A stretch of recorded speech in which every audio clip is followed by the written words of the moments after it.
इच्छा मृत्यु, इच्छा मृत्यु, जी आप जरूर सही सुन रहे हैं, इच्छा मृत्यु। इच्छा मृत्यु क्या होती है? किसी को अगर मरना है तो किसी से पूछेगा क्या? नहीं।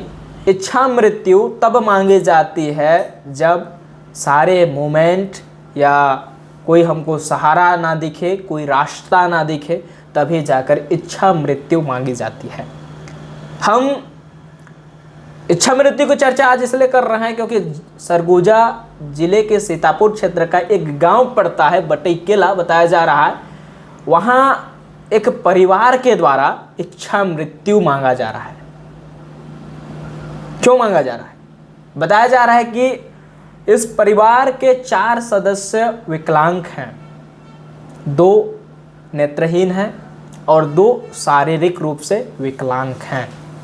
एक दिन में इनका ग्राम सभा तैयार हो जाता है और वो इनको बुलाते हैं, फिर क्या हुआ कान इनको पता नहीं चलता है, उसमें दस्तखत वगैरह करा लेते हैं और उसको सेंक्शन हो भी जाता है ना। और ये उस गांव में नहीं रहते हैं और दूसरे जगह शासकीय भूमि है इनका, तो मतलब मिला हुआ है, उसी शासकीय भूमि में 2-3 डिसमिल में इनका घर बना हुआ है। यदि राशन का चावल नहीं मिलता तो इनका जीवन यापन नहीं हो पाता। उसी ज़मीन में उन लोग गुप्ता लोग इतना इनको प्रताड़ित कर दिए कि मेड़ में शौचालय बना दिए, उसमें ट्रांसफार्मर लगवा दिए और सामुदायिक भवन सोसाइटी सब उसी में बनवा के रख दिए। और उसके बाद में जो थोड़ा सा बचा हुआ है उसमें आंगनबाड़ी बना रहे हैं। अब उस चीज़ को देखते हुए इन लोग कहाँ जाएं, वही इनका परेशानी है। क्या मांग लेके आए? इनका मांग हम लोग ये लेके आए हैं कि उस आंगनबाड़ी को उस जगह से दूसरे जगह करें, विस्थापित करें। नहीं होगा तो इच्छा मृत्यु, नहीं होगा तो इच्छा मृत्यु इनको देंगे। कितने लोग हैं? इन लोग 12 लोग हैं 12 लोग और उसमें से 4 बच्चे विकलांग हैं। और इनके पास जीविका के लिए शासकीय भूमि है। इस जमीन पर बिना ग्राम सभा के सहमति के, बिना सरपंच के सहमति के आंगनबाड़ी का निर्माण किया जा रहा है और इनको बेदखल किया जा रहा है। बताया जा रहा है इसके परिवार के पास इस जमीन के अलावा दूसरा कोई भी जीविका का साधन नहीं है।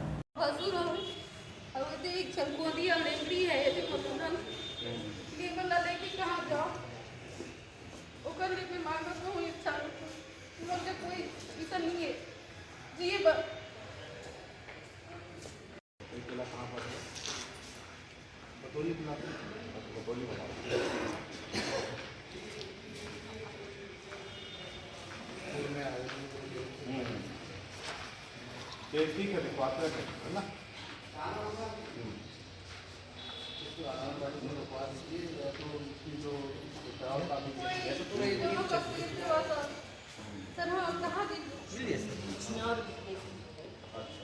उसका नहीं तो लिखी का तो हमर जमीन के रूप रे, हमर खेत के रूप रे, एक जगह एगो वीरेन गुप्ता कर नाम करे गुप्ता बैठी से सरकारी जमीन में बोला नहीं हटे। हमर खेत ला भेट दी, थोड़ा सा सरकारी जमीन रही स्कूल खेत में हमर कमा खात रहे पीढ़ी के बोला नहीं हटे। नक्शा में है वो बैठा हुआ और हमर खेते उतरे के कोई इज्जत नहीं छोड़ी नहीं वहाँ का गुप्ता पर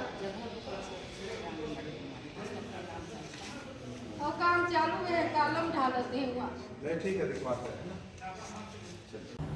साथ ही परिवार के कई सदस्य विकलांग हैं और इस स्थिति में उनको इस जगह से बेदखल किया जा रहा है, उनको वहां से भगाया जा रहा है, वहां पे आंगनबाड़ी का निर्माण किया जा रहा है।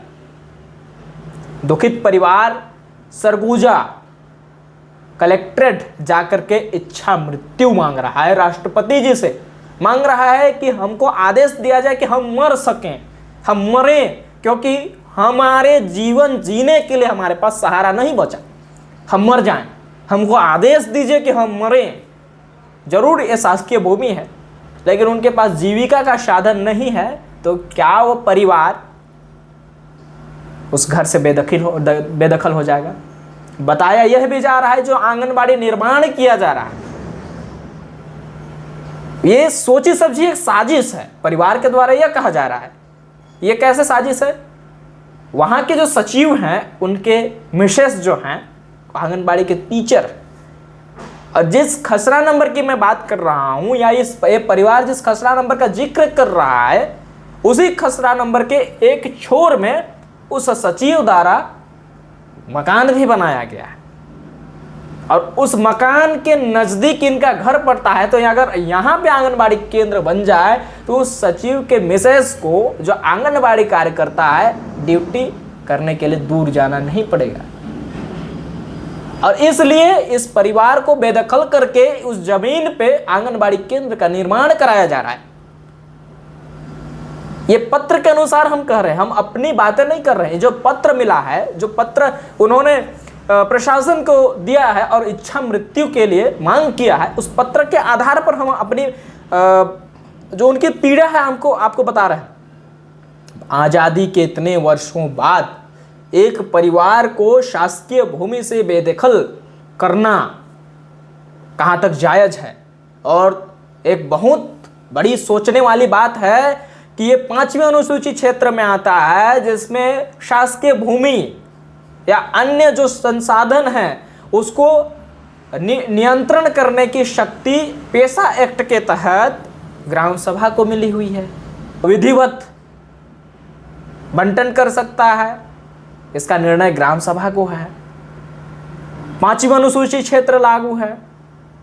और बताइए कि ऐसे जगहों पर शासन का अन्य जगहों पे शासकीय जमीन है बताया जा रहा है, लेकिन वहां ना करके इस जगह पे आंगनबाड़ी का निर्माण कराया जा रहा है, इस परिवार को बेदखल कराया जा रहा है। इस घटना से एक सबक है हम लोगों के लिए कि हमारे साथ भी ऐसा हो सकता है। सजग रहें, सतर्क रहें और अपने अधिकारों के लिए आवाज उठाएं।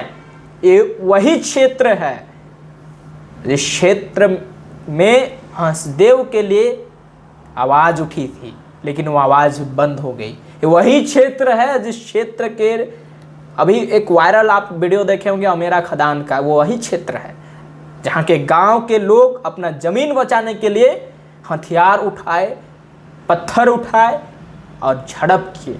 वही क्षेत्र है जिस क्षेत्र में रामगढ़ की पहाड़ी पे खतरा मंडरा रहा है।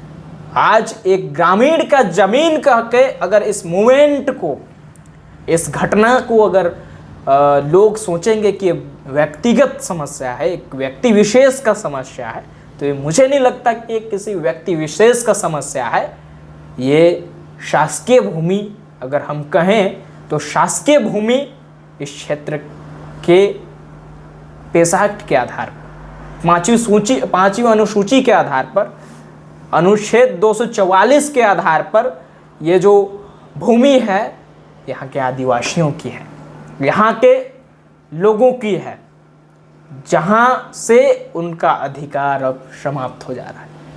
बहरहाल इस घटना के विषय पे आपकी क्या राय है हमारे कमेंट बॉक्स में ज़रूर बताइए। अगर हमारा काम आपको अच्छा लग रहा है, संघर्ष जसपुर का काम आपको अच्छा लग रहा है, तो ज़रूर आप सब्सक्राइब करिए चैनल को और बेल आइकन ज़रूर दबाइए। धन्यवाद।